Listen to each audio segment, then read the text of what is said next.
Hello, today we are going to review a very bizarre locomotive. It's EMD F2 or early F3 diesel locomotive from AliExpress. If I'm not mistaken, manufacturer is De-Agostini, but I could be mistaken. I found this locomotive on AliExpress for 25 euros and I just decided to purchase it and check how how does it perform, how does it look like, and so on. But before we jump into locomotive reviewing, let's firstly find out locomotive history.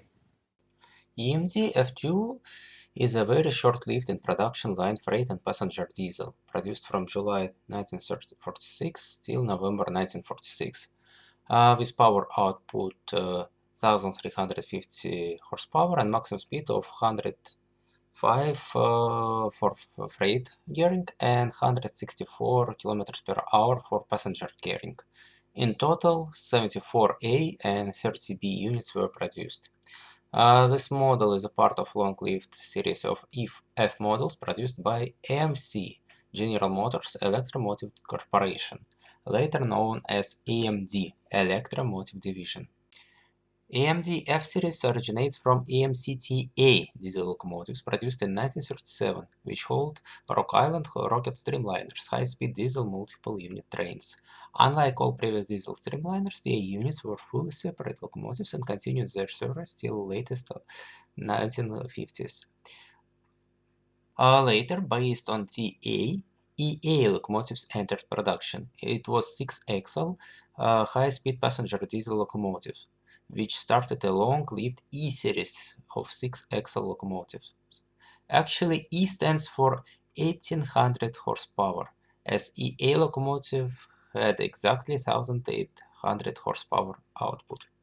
Based on CA and EA designs, a bit more simplified and practical locomotive was produced, named EMD F2. It used previous model designs and most of the body parts, but it had weaker power plant, just 1350 horsepower. Later, based on FT locomotive, F2 locomotive was developed, which was just slightly upgraded version of FT locomotive. Later series continued to develop, bringing F3, F7 and F9 units. Actually, it's very hard to distinguish F2 and early F3 locomotives, as F2 was more transitional loco. Plus, railroad companies tend to rebuild and modernize their F units, and as a result, early models started to look like later models of F series. Interestingly, that F stands not for freight or for axle, but for 1400, as first FT units had 1350 horsepower engine, and if you round it up, you'll get 1400 horsepower. T stands for twin. Initially, locomotives came in A plus B configuration, main unit and booster unit, but all F units could operate alone, without booster units. And starting from F2 model, EMD started to offer single A units to customers. F2 units were used till late 60s or early 70s. One of the latest occurrences of F2 units was Rock Island Railway. None of F2 locos was preserved, which is a shame. Okay, and back to our locomotive. Yes, it's strange. Uh, a lot of strange details. But first of all, it's definitely early F units because we have a number plate. Uh, Looking at completely at the side of the locomotive, which is disappeared from late F3 series. We have four small vents on the roof of locomotive, and we have three portholes in the middle of locomotive. So I suppose I call it EMD F2, but I could be wrong. Actually, if I'm not mistaken, you cannot distinguish F2 and early F3 locomotives. The quality and level of details is actually very questionable. First of all, it's very cheap plastic. It's glossy and quite unpleasant to touch. You also can see here is very ugly line in the in the middle of the locomotive. Although this loco has directional lighting, we'll check it out. European style coupling, which is quite strange. As I mentioned before, number plates, which are actually correctly shown for early F units. Some horns, which are actually quite okayish.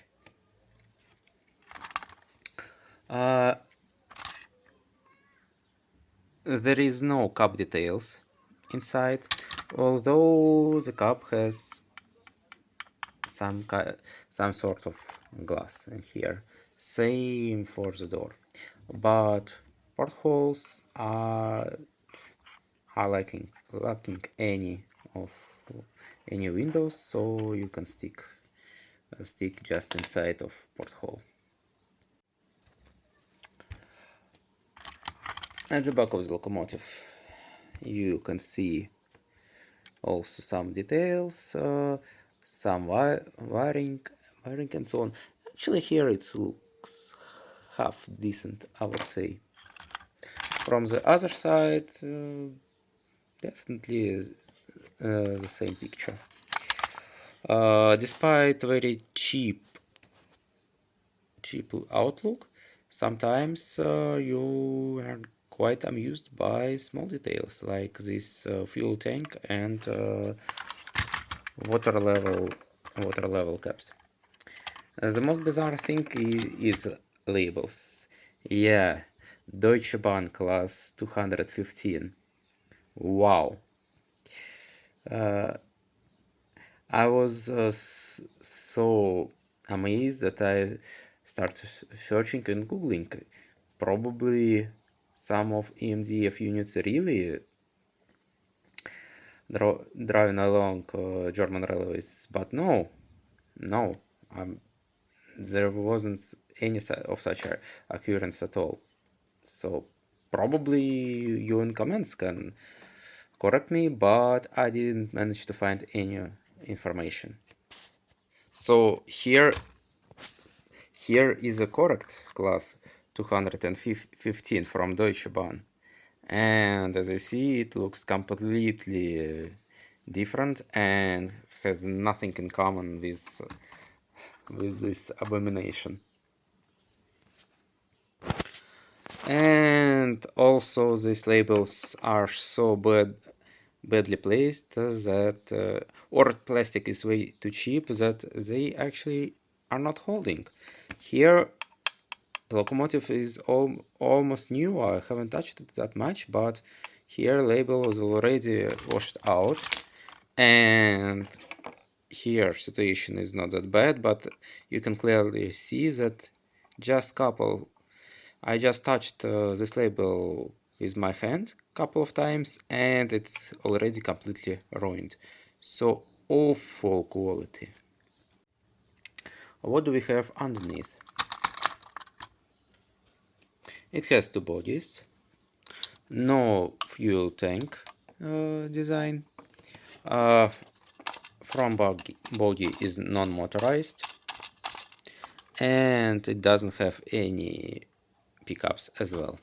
So locomotive only has one body motorized, so it has only four-wheel drive and four-wheel pickup, which potentially makes it a very unreliable vehicle. Couplers are just stiffly attached to bodies, so they turn together with locomotive bodies. Again, in tight curves or with certain cars or in certain track configuration, it might backfire.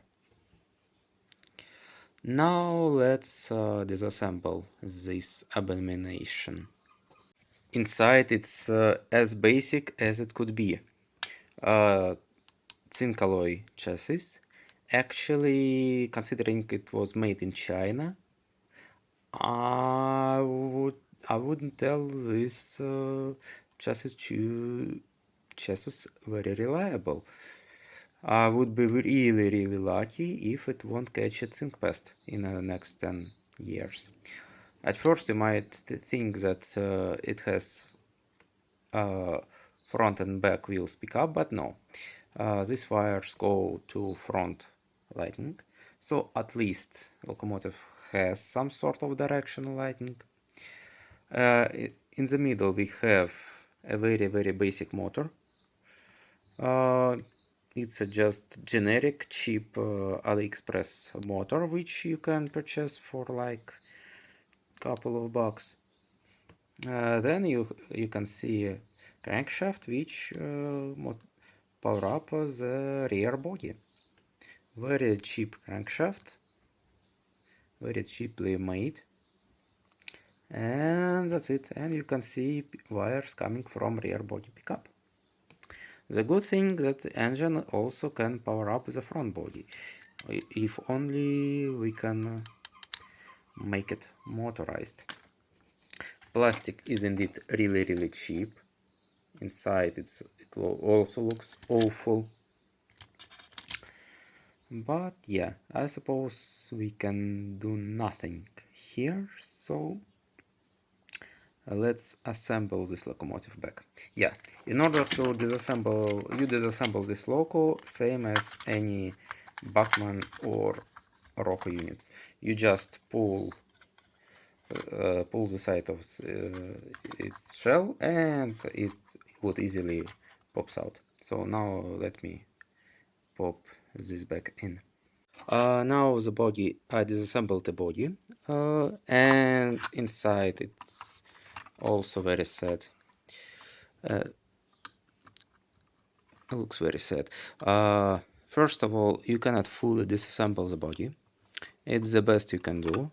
You can take out the wheels, and that's it. All mechanism inside is unreachable, and in case any of the gears are broken, well, you are screwed. And considering that plastic is really cheap, then yeah, I suppose it might happen quite soonish. Also, quality of grease is really questionable. It's already locomotive is new. It was purchased this year and the lubrication already drying up. The good news is that you can change a coupler from European to American. But question is, do you really need that? As for body detailing, actually it's not that bad. Not that terribly worse than on early Bachmanns, so it's kinda passable. So let's assemble this locomotive and put it on a weighted, and then put it on a test track.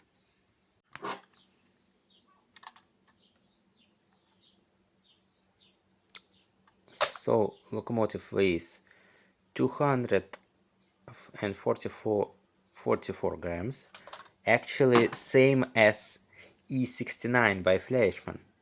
Considering it's twice as large and only have two four-wheel drive without any traction tires, I suppose, yeah, it would be really challenging for him to pull at anything at all.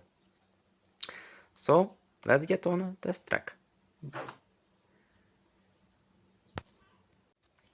So we are back on my really crude and monstrous test track. So let's give this locomotive some juice.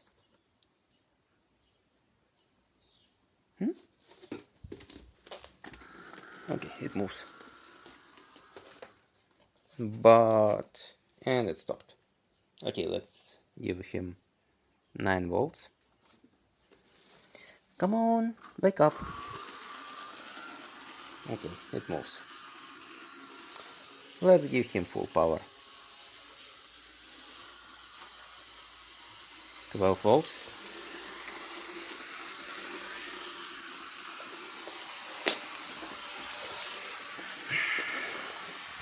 Well, at least directional lighting is working. That's a good news. So let's measure locomotive top speed. I am going to check how much time would it take to make a full lap for this loco, and knowing track length we can calculate its top speed. So it was about 8 seconds. So in real scale it gives him a speed of 156 kilometers per hour. So basically, yeah, freight versions could travel at about 105 kilometers per hour, but passenger versions could travel at 170 kilometers per hour. So speed surprisingly quite realistic. Now to the pulling capacity. Well, as this locomotive states it's from Deutsche Bahn, so I gave him 3 Deutsche Bahn coaches. So let's test it out. I would give him 9 volts and we'll see what happens. It's stuck. What happened to you?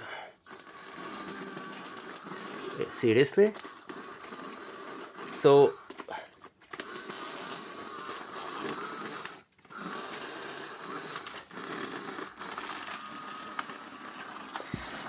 yeah, it's already struggling to move.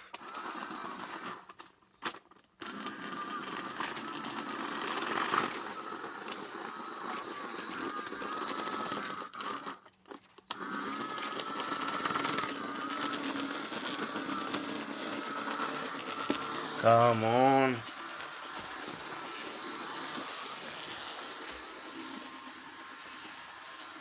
Yeah, it looks really, really, really sad. Okay, 12 volts.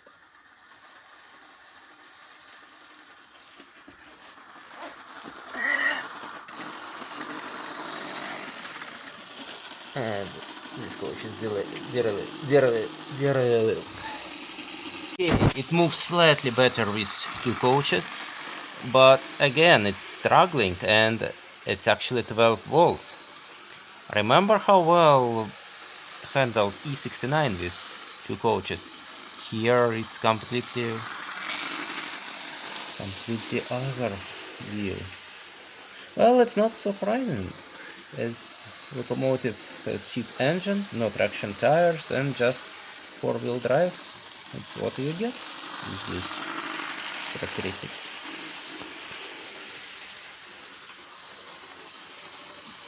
So what can I say about this locomotive? It's cheap, probably unreliable, has no pulling power, somewhat realistic speed, awful livery, okayish couplings, and probably quite interesting EMD F2 unit model, as it's not the most common model among all F units. But I actually wouldn't recommend to buy this model at all. With same price range you can just get used Bachmann or Lifelike, or pay just a bit more and get used Proto 2000 F unit, and it would be awesome unit. This one, it's quite I'm actually in doubt that this model would serve for a long time. Mechanism looks unreliable, plastic looks cheap. I have questions to locomotive frame, which made from zinc alloy, and a lot of Chinese models are prone to zinc pest. It's highly doubtful that this exact model would be would be a different case, like would be an exclusion. So let's move on to our ranking system. So in tier list, I would place this loco on E tier. It's awful loco, awful quality, awful plastic, awful running capability, but on the plus side, at least it's interesting prototype. So E tier, not F. So thank you for watching and see you next time.